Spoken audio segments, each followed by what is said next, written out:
বন্ধুগণ নমস্কার। প্রথমে আপনাদের অনুরোধ করব আপনারা আমার চ্যানেলটি সাবস্ক্রাইব করবেন। এই মুহূর্তের ব্রেকিং নিউজ হচ্ছে যে আমেরিকার যে মালবাহী জাহাজ মালবাহী এরোপ্লেন সেটা যাতায়াতের পথে আগেই স্পেন তাদের আকাশসীমা বন্ধ করেছে, এখন ফ্রান্সও তার আকাশসীমা বন্ধ করে এই যে আমেরিকান মালবাহী এরোপ্লেন মালপত্র নিয়ে যাচ্ছিল সেটা তারা ব্লক করে দিয়েছে। এর জন্য প্রেসিডেন্ট ট্রাম্প বলেছেন France blocked US planes carrying military supplies two Israel. অর্থাৎ ইসরায়েল পর্যন্ত যে সমস্ত মিলিটারি সরঞ্জাম যাচ্ছিল আমেরিকার, সেগুলোকে ফ্রান্স ব্লক করে দিয়েছে, যেতে দিচ্ছে নি, এয়ার স্পেস বন্ধ করে দিয়েছে। এটা মোদ্দা কথায় দাঁড়াচ্ছে আর কি। এবং এটা বলার পর ফ্রান্স যেটা বলেছে যে আপনি যে যুদ্ধ শুরু করেছেন সেটা আপনার যুদ্ধ, সেটা আমাদের যুদ্ধ নয়। অর্থাৎ এই যুদ্ধ আমরা শুরু করিনি, এটা আমেরিকা ইসরায়েলের সঙ্গে ইরানের যুদ্ধ, দিস ইজ নট আওয়ার ওয়ার্স।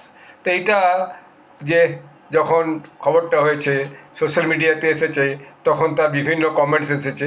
যেমন কেউ লিখেছেন, একজন ভেরি স্যাড ইয়াঞ্জার লিখেছেন, Europe will be under sharia law and don't come begging for United States for help.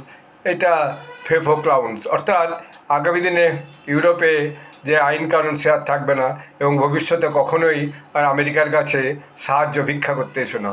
এবং আরও দেখা যাচ্ছে যে মিমে দেখা যাচ্ছে আমেরিকান প্রেসিডেন্ট ডোনাল্ড ট্রাম্প ভীষণ চেঁচামেচি করে বলছেন, France block by planes, the US will remember.